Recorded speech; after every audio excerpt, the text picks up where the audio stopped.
What is up, guys? Wraec is here with a new video, and today we are going to talk about Void Campaign. Well, actually I have cleared Void Campaign.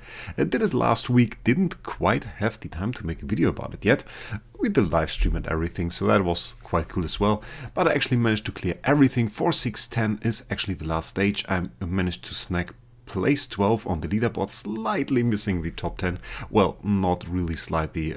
M already cleared it for quite some time. I was stuck at 461, which is the same stage my guildmate Rose is stuck at. And yeah, that is a notoriously hard stage and basically requires you to have Alchemist Holmes score for the moment. Didn't have that, so I had to wait for an event where I could actually get it, and then it took some days, but I managed to get through there, and then in the next 2-3 days afterwards cleared the rest of the stages for the campaign, and I recorded some of those, and I think now is a good time to actually start looking at those videos that I have recorded for you. I will tell you some things, and then we will look at the stages again, and I will give you my thoughts on it and talk about the setup and everything as well. So let's hop into the clips. Okay, first clip, actually already the big one. 461, the very difficult stage. As you can see, I used all crowns basically, except for the Vesa, which had a demon bell, and the insane part are really, we have 2 KBs which do insane counterattacks. We have Nakia for backline dot, the Holmes Young that basically can never do an active skill. In this case it actually did, and if so, most of the time CCs your entire team. Ticks for attack swaps, so your attack is absolutely impaired. It also reduces your attack or steals attack with his active and basic skills, so that is another problem. And then we have a Garuda, obviously, to burst your heroes down. And I use the frontline Mockman, which is kind of difficult because you have to survive multiple rounds, but if you actually manage to get that active, that turn 3 active, then you can do something like this and nuke this entire stage. And surprising enough, 462, which is the next one we are looking at, wasn't much easier. It still took quite some time. Well, it didn't took months, but it still took quite some time, and you can obviously see it's 2 KB, it's 2 Holmes Young. Nobody wants to fight 2 Holmes Young. A Gloria for the super mean mark damage, and Gustin. But as you could also see, we can go way more offensive here and actually manage to nuke 3, nearly 4 enemies down. And yeah, 2 enemies can't really do a whole lot, even though KB, you saw it, he can kill. He can really kill. But our Mockman was tanky enough to get another active skill. Could have still easily lost that if that Holmes Young just an active skill loaded. And you can actually see Mockman now switching into his, I think it was the Ascending? I always forget how the stats are called. It was Descending and Ascending. I think it's Ascending. And that was something we could easily lose. That was recorded on my phone. That's why the screen ratio is a little bit different. I hope you don't mind. It's 469, so the second to last fight. I thought this one was surprisingly difficult. Took me quite some time to get good Mockman chases here, and the Eloise is really what make this difficult. And there are quite some stages between there that feature Eloise or regular Mockman. And regular Mockman is quite a lot more difficult to fight in Void Campaign than Transcendence Mockman. You can see the SFX double attack bug here quite a few times. Regular Mockman is a lot stronger actually. He can win a 1 versus 1 against SFX because he has kind of a counter attack, a pretty weak one actually, but it's enough to kill an SFX like this one. This SFX had actually no home and is just E5, but obviously because of the dodge, she can win the fight against the Wraec because Wraec has no way of actually hitting her, apart from a bug that we are going to see in a second where he still hits her. You can see it there. He has no way to offset dodge and still hit her, so that is a bug we have been looking into quite a while. But despite all of that, this SFX will eventually win that fight. It just took a few seconds, obviously, because of her having no stats. Still, I have to say, for some stages I actually use the Starwing Jarrah core, and I like the Starwing Jarrah core especially on those fights with like Eloise where you really need the CC, because Eloise is so insane on 4-6. Another thing you could see, I couldn't make any screenshots of these last pages where you see the damage numbers because the game never shows those. For no fight on 4-6-10 the game ever showed me the damage numbers, which was very annoying. But yeah, it worked. As I was saying, I would often use the Starving Jarrah core, especially against LOEs, because it's just so nice to get some extra CC on the enemies and lock them down, let them do nothing. Here we had an LFA homeowner with the Mockman homeowner. They have some good synergies. The LFA CC from a full sublimation LFA is quite insane. So finishing up on that, that is actually the clear. Last fight super easy. I think we're now going to look at the setup. Obviously there is not really one setup that helped me to clear everything, so I just want to point you to some elements of heroes and some elements to my clear that I used to progress through those 4-6 stages. And first of all, I want to start with SFX. SFX still very nice. I didn't use her as a homeowner despite having an SS SFX. I needed Mockman, and I noticed that having LFA as a homeowner worked a little bit better than SFX. If you can afford to have like 3 or 4 homes, then SFX of course can be quite nice. And what really makes her nice is the dodge. The dodge is like the main part. You can dodge enemy attacks, and you could see the 1 versus 1 situation against the Wraec. If you can get the damage out with the Mockman, and even if he dies, it doesn't really matter, and then use like Starving Jarrah CC and LFA to just get those enemy heroes down to 1 remaining enemy, then often SFX can win. There are some things that even SFX can't win against, one of those being LOEs. LOEs will block, and if she blocks, she does a counter attack, and that one can't be dodged. So so in a low level or low tier, SFX will die to her dot on higher stages, so that is bad. Already talked about regular Mockman. There are some other where this is the case, but like against the Wraec, that works and can be quite the run saver. For me, another thing was I have a noble SFX core, so my noble SFX core gives +1 core liberation to my Star Alchemist Holmes core, so that was another reason to use her actually, and basically all the key components here. And the other sublimations didn't really matter that much because I didn't really use her as a damage dealer. Mockman is the big hitter for this. Really, he is the guy that will do the damage for you and that will help you clear out some enemies, get the first 3 kills in a round.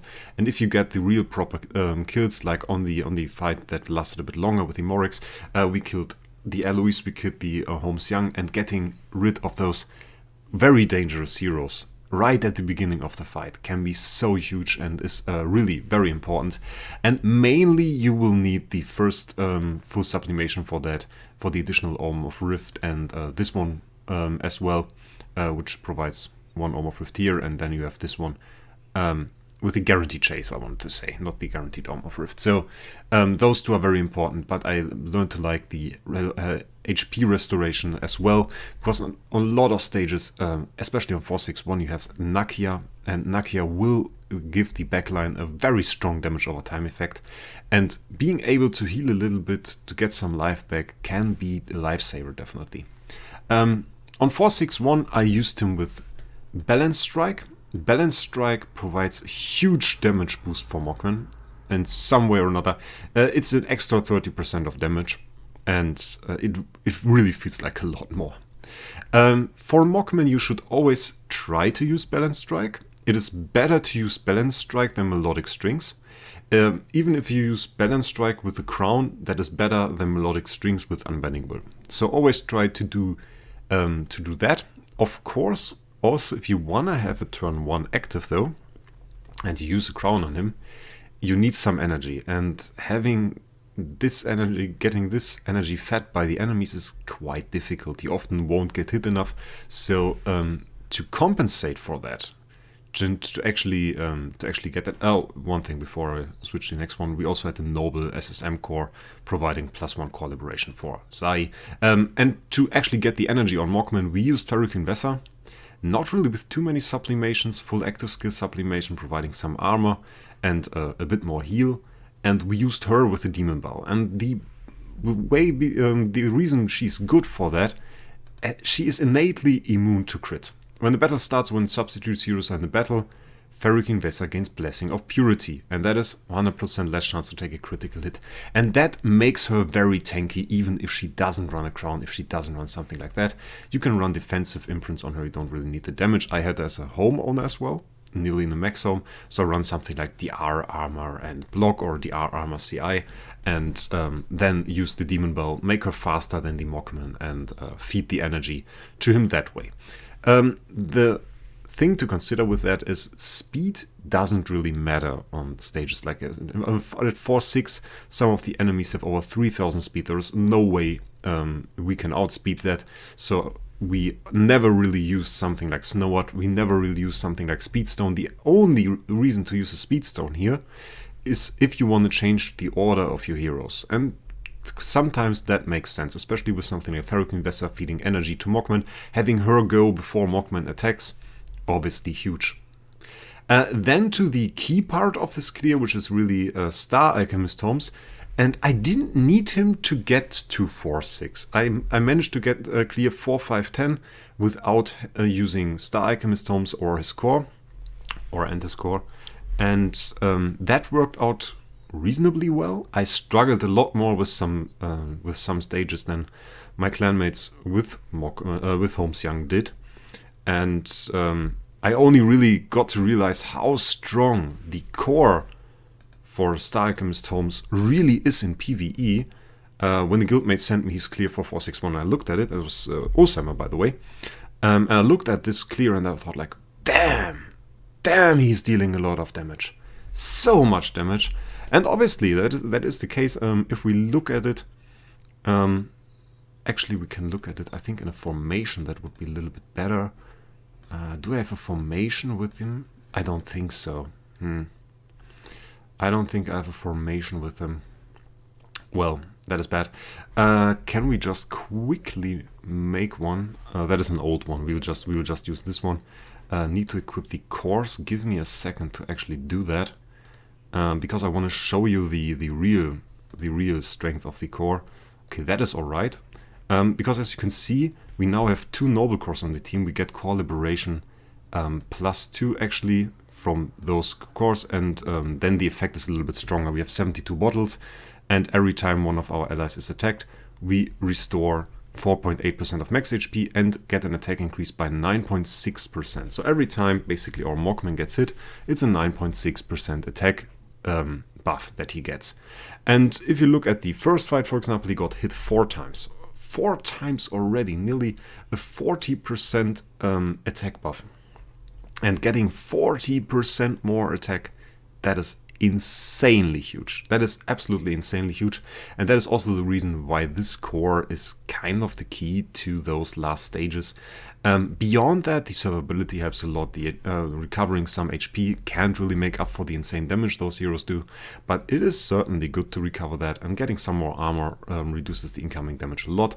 So getting a high core liberation, Star Alchemist Holmes core, is really something that you should do and something that you should get if you want to go for 4-6 and higher stages.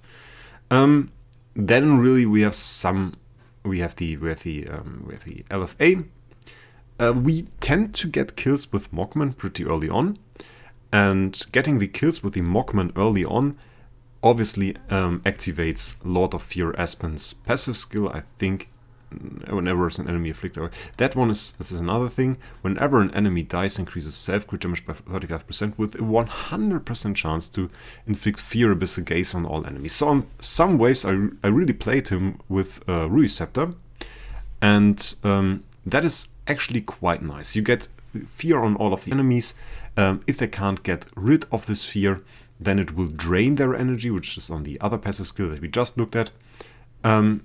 We get some crits. We reduce enemy crit for all enemies without fear, and then we get all of those wonderful stats. We get a lot of energy on LFA, we increase attack, control, immunity, and this one is really huge. At the end of each round, reduces the energy of all enemies with fear by 50, with a 30% chance to reduce extra 50 energy, so you can drain up to 100 energy with this, and then you still deal damage to all the enemies with fear. with the energy oscillation effect, but really draining 100 energy from the enemies can be so huge and can make such a huge difference in the fight if you just drain all the energy from like a Holmes or something, and suddenly he's no longer able to do an active skill and dove your entire team. So that was really huge, and you kill up to 3 enemies with Mockman, and in that, if you can do that, you no longer even need something like a Receptor, because you kill 3 enemies. The likelihood of inflicting fear on a lot of those enemies anyway is quite high. Beyond that, if you do an active skill or a basic skill, you also inflict fear, even reduce the control immunity of the enemies, and you can spread a lot of fear with LFA, and that helped clear a lot of it. Sometimes I went for Starwing Jarrah though, especially as I said on the waves with Eloise. And Starwing Jarrah, I didn't have this sublimation, that is one I got later. I had the regular active skill sublimation. There are a lot of sublimations that make Starwing Jarrah quite valuable and can help you get better CC. Basically all of them are quite good. The basic skill are more for stealing attack, but if you get the active skill like the 200 energy thing or the increased control precision and the extra layers of focus and energy feed, those can all be used to make campaign a little bit easier. I also like the core. The core is quite nice. Every time you attack, basically there's a chance to inflict CC on the enemy. You get some more energy feed and stuff like this is quite nice. I didn't use it on Core Liberation 1 though. I had 2 Noble Cores, so it was Core Liberation 3, so behaved like a Noble Core. And that could be quite nice. I think I used it on 2 or 3 stages in 4.6, and that helped a lot. So to end this, let's just hop into the stages. And take a look and just click through them, and I tell you some thoughts on it, and it's 10 stages and will be quite fast. So 4.6.1, the most difficult one of the bunch. Basically it took forever. I saw people clear it with backline Mockman. I went for the frontline Mockman, which is a bit weird and took quite a lot of time, and I think you need a whole bunch of stats to actually do it. I think backline Mockman will still be the way for most people, but you certainly need a lot of attack for us, like 9-10 million or something, is what I would look for if I wanted to do backline Mockman. You can try the frontline option though. I used Balance Strike. That is something I'm not sure I said yet. I used Balance Strike on the Mockman and the Crown and damage reduction as well, and then put them in the front row. And he had a hard time surviving. Everything in this stage has a hard time surviving. I think if you first time encounter it and you're used to the stages before, your entire team will die on turn 1. This is like absolutely insane. Nakia instantly activates Unbending Will on all of your heroes, and then what really makes this stage mean is every of those heroes that attacks triggers a bottle throw of Holmes Young, and then the additional feather that Garuda throws, so your Unbending Will layers are gone so fast, and you will need quite some time to rebalance that, but crowns are the way for this stage. And other than that, I recommend you look at my fight, maybe take a look at the clears of the community in the Eilers discussion Discord, and that can help you do it. 4.6.2, not really a whole lot difference. I went for way more burst here. You no longer have the Garuda feather. The Garuda feather is mean in that sense as it just hits the same enemy that the other hero hits, so they follow the same tracking, which is very annoying. With the Holmes Young bottles, he just hits anybody, so you can hope that he just doesn't hit your bursty hero. So I went with a bursty Mockman and hoped that the enemies don't hit him, and that worked out. Took a few attempts, but then I managed to get the clear that we saw in the video, and that basically saved me from it. Try not to hit the front row too often, though that will end very badly. And then we had this one, and this one was again pretty mean. We have 2 pennies that we want to trigger with some hero. I couldn't record this one because it took some time. You can let some other hero go in front of your heroes, and the thing with Mockman and Penny is you can't have Penny's dynamite armor active when Mockman attacks. If he hits a Penny with dynamite armor, he will do 50% less damage with all of his chases of his attack. And so you need somebody to clear the dynamite armor off, and you can use any hero. I used the Ferric Investor and just hope she would hit them. You can obviously use something like SQH that hits all enemies anyway, or another hero that just hits the back row, Star Alchemist Holmes, for example. That would work as well. Try to not hit those LOEs too often. And other than that, I went with CC for this stage. Gloria, pretty mean. Mark Purify might be an option here. Mark or Dot Purify really for this stage. Gloria Mark can be very mean. I hoped I could kill her with... I think on my clear I killed her with Mockman. And on turn 2 she was gone, so that wasn't too big of a problem. 464, yeah, it's double Gloria that can be mean. If you use Mark Purify, your heroes won't get one shot by the Gloria Mark, and that helps a lot. And then this Holmes Young obviously can't do an active. If he does an active, you lose. The Wardecks aren't that much of a danger. I can work pretty fast. This one was no problem at all. Those Transcendence Hero stages are surprisingly weak. LFA CC, double CC can be a problem. You have Pandas here, so you can go for precision or for armor break. Both of those things will help you. And I just went with a lot of burst and killed like 3 of those Transcendence Heroes, and then it was like 2 Pandas and an S-Model, so nothing really to worry about. That one was quite mean as well. There are a lot of heroes in there that are a little bit of a threat. The Andrea was super tanky, not really a threat. The Mockman was a threat. The Gloria and the Holmes Young. And the Mockman, killing the Mockman and the Holmes Young is quite difficult. They have quite a large life pool. So that took some time, but eventually Mockman could do it. And I think we just went with Backmount Ororo Mockman and bursted everything down. And then with some Starving Jarrah for CC, but that still worked rather quickly. 467 is basically the same as 466. The only difference being you have that Tara that can't attack ever. Like Tara instantly nukes all of your heroes into Unbending Will, and then we obviously have King Barton with counterattacks that is annoying. But if you get a really good Mockman hit and you kill like again the Mockman, the Tara, and the King Barton, then really that leaves you with a Gustin that isn't too much of a danger. The Gloria can be, and the Flame Strike, but if you CC the Flame Strike with like LFA or something, you are already good for the stage, and should be done in a decent amount of attempts. 468, they are kind of similar. They have the same threats. It's always like Mockman and Holmes Young, and those other heroes really aren't. You should CC the Ignis. The Ignis will otherwise heal those heroes back up quite fast. This Russell has to die. This Russell really has to die. Your Mockman has to deal with this Russell, and use Mockman. Definitely use Mockman. You can see the Russell as well. Would work. I killed him with Mockman in I think the successful attempt. If he obviously gets an active off, you lose the fight. Those pings from him will kill you. No questions asked. That is insane damage and will murder you.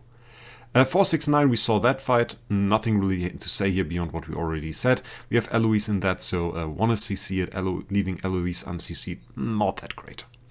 Not that great, I have to say. I think in this successful attempt we killed the Eloise, which is even better. Killing her, even better than CCing her. But CCing her I had some pretty close fights where I CC'd her. And the last fight, that's really nothing. Mockman lacks the sublimations if he's a PvE enemy, and that's why he's really no danger at all, and nothing here really is. So, that's basically everything about clearing campaign for the moment. As far as we know, the devs are already working on adding a 5th and a 6th island, so only a matter of time till we see those. So I'm quite happy I managed to this time make a video about me clearing campaign before they did. Last time I cleared 3.7.10 before they released the island, and then I waited for like 3 days, and they then released the 4th island. So I never could make a video about clearing campaign, even though I did. I cleared 3.7.10 before they released this island, but when I wanted to make the video, I already didn't, so it was a bit stupid. So anyway, guys, I wish you a great week, and we will see us in the next one.